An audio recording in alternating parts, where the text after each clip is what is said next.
Hello bachcho, let's read the question. The question is how is each compound related to the simple sugar D-erythrose?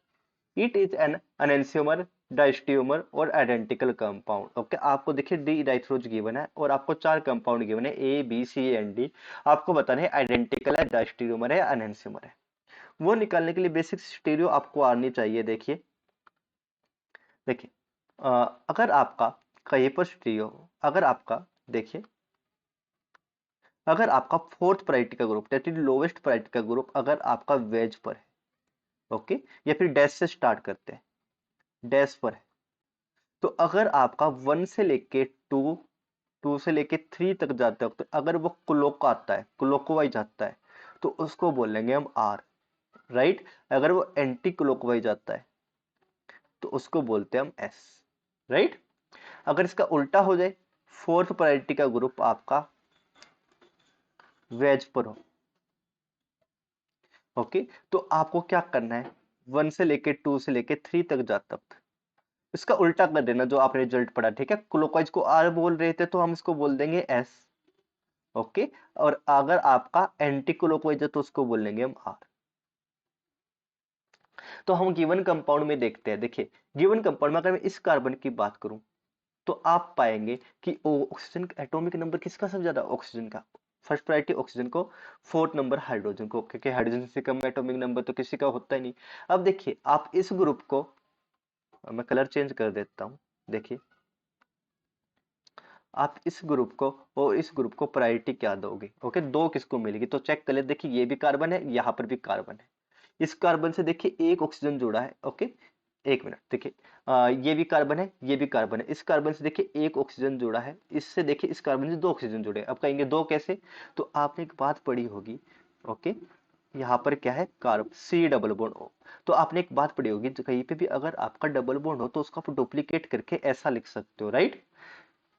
तो यहाँ पर एक oxygen दो oxygen के बराबर होगा, क्योंकि यहाँ पर सी डबल बॉन्ड ओ है, ठीक है, सी एच ओ में होता है सी डबल बॉन्ड ओ, तो वो दो ऑक्सीजन के बराबर होगा, ओके। तो देखिए वन प्रायोरिटी इसको मिलेगी, फोर प्रायोरिटी इसको, सेकंड किसको मिलेगी, देखिए ये भी कार्बन है, ये भी कार्बन है। इस कार्बन से आके लगे हैं दो ऑक्सीजन, इससे लगा ओनली वन ऑक्सीजन और बचा हुआ तो कार्बन है, राइट। ऑक्सीजन का एटॉमिक नंबर ज्यादा होता है, तो सेकंड प्रायोरिटी इसको मिलेगी सी एच ओ को, और थर्ड यहाँ पर। तो आप देखिए वन टू थ्री जाते वक्त ये है क्लॉकवाइज, फोर्थ प्रायोरिटी पे वाला ग्रुप है वेज पर, ओके, फोर्थ आपका वेज पर है, सॉरी फोर्थ आपका डैश पर है, ओके। तो ये होगा आपका आर, क्लॉकवाइज है तो होगा ये आर, राइट। इस सेकंड सेंटर की हम स्टीरियो देख लेते हैं। देखिए ये आपका ऑक्सीजन है, ऑक्सीजन को वन मिलेगी, राइट। सेकंड किसको मिलेगी, देखिए सेकंड, देखिए ये भी कार्बन है, ये भी कार्बन है, इससे जुड़ा ऑक्सीजन, इससे भी जुड़ा OH, और लेकिन इससे बाकी कई सारे ग्रुप भी जुड़े हैं। तो इसकी होगी आपकी सेकंड प्रायोरिटी और इसकी होगी आपकी थर्ड प्रायोरिटी और हाइड्रोजन की होगी फोर, ओके। तो ये देखिए one two three, one two three आप जाओगे तो ये एंटी क्लॉकवाइज, फोर्थ प्रायोरिटी पे वेज, फोर्थ प्रायोरिटी आपकी वेज पर, फोर्थ प्रायोरिटी वेज पर हो, एंटी क्लॉकवाइज हो तो कौन सी स्टीरियो होती है, आर। तो आर यानी दोनों सेंटर की स्टीरियो आर है, ओके। मैं इसको इरेज कर देता हूं यहां पर एक बार, ओके, थोड़ा क्लियरली लिख देता हूं। तो देखिए इस सेंटर की स्टीरियो आर है,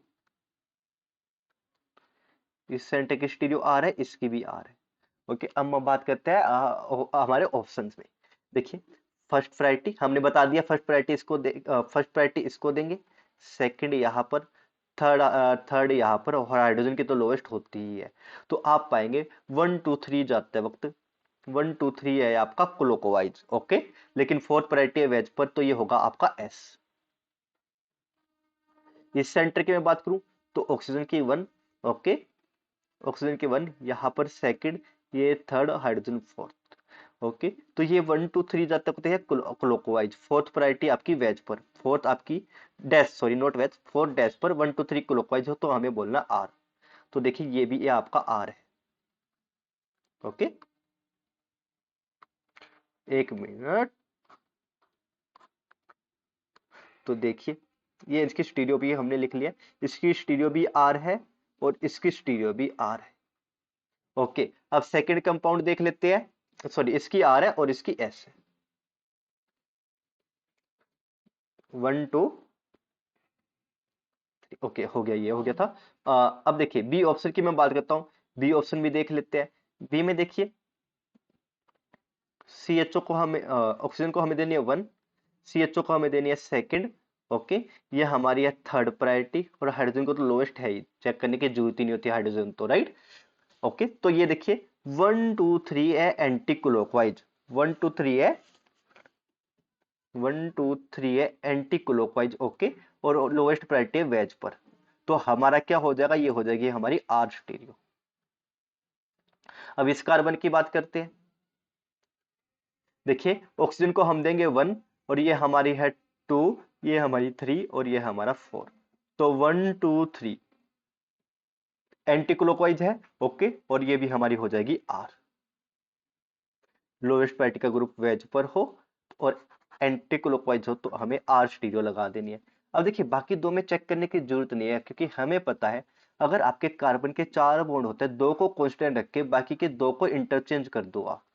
मतलब यहाँ पे हाइड्रोजन और यहाँ पर OH, इन दोनों को इंटरचेंज कर दो तो आर से एस हो जाते हैं, एस से आर हो जाते हैं, राइट। ओके, तो इसको हम कैसे करेंगे। देखिए आप अपने रिएक्टेंट को देखिए, note reactant mean starting material को देखिए, डी इराइथ्रो जो आपको लिख के मेंशन करके गिवन है। देखिए तो यहाँ पर ये बिल्कुल सेम है सब कुछ। ओके, देखिए इन्होंने OH और हाइड्रोजन की स्टीरियो केमिस्ट्री को इंटरचेंज किया है, राइट। अगर इंटरचेंज किया है मतलब यहाँ पर आर थी, तो इसका मतलब ये हो गई आपकी एस स्टीरियो, राइट। ओके, अब देखिए यहाँ पर इन दोनों को भी इंटरचेंज किया है। ओके, क्योंकि हमारे यहाँ पर देखिए OH वेज पर है, हाइड्रोजन OH डैश पर है, हाइड्रोजन वेज पर। ओके, यहाँ पर उल्टा कर दिया गया है, तो इसकी भी स्टीरियो हो जाएगी एस। अब लास्ट कंपाउंड देखिए, लास्ट कंपाउंड डी ऑप्शन में देखिए। देखिए इन दो इसको एज इट इज रखा है, यानी यहाँ पर आर थी तो यहाँ पर भी आपकी स्टीरियो आर ही है। ओके, नेक्स्ट सेंटर को देखिए, नेक्स्ट सेंटर में इंटरचेंज किया गया है, क्योंकि आपका यहाँ पर OH वेज पर है और यहाँ पर डैश पर है, राइट। तो इसकी स्टीरियो होगी एस।